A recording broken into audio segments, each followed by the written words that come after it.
Paubaya. Ikaw ang dahilan ng bawat pagngiti sa umaga. Ikaw ang tanging pinaguhugutan ko ng kakaibang pag-asa.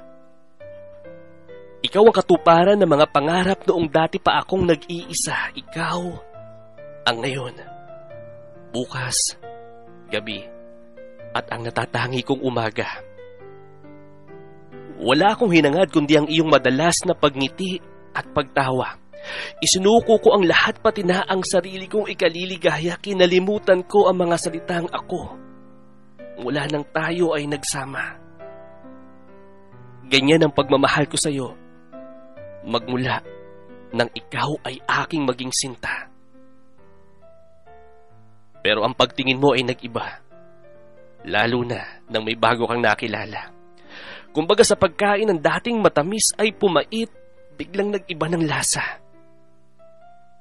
Nakalimutan mo na rin ang mga salitang tayo kapag kayo ang magkasama. Kumbaga sa kape, tumabang na. May basag pa ang iniinuman kong tasa. Ramdam ko na sa aking yapos. Nais mo nang kumawala. Lumalabo na rin ang handog ko sa iyong mga nagniningning na mga buwan at tala. Ang mga paborito nating gawin ay unti-unti ka na nagsasawa. Ang mga pinagsasaluhan natin, dahan-dahan ka na ring nasusuya.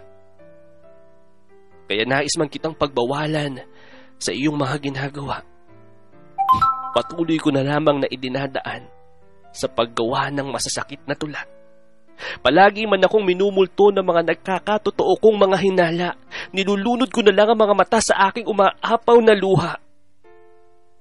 Sobrang sakit ang nadarama. Para akong ginugulpi, sinusuntok at sinisipa. Pero batid kong siya na ang kahulugan ng iyong madalas na pagkatulala. Kaya handa na akong magpaubaya.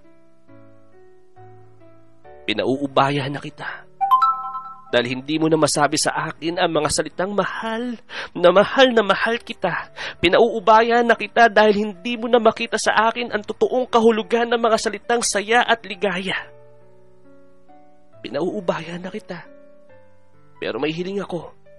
Yun ay sana ay mahalin, arugain at alagaan ka niya.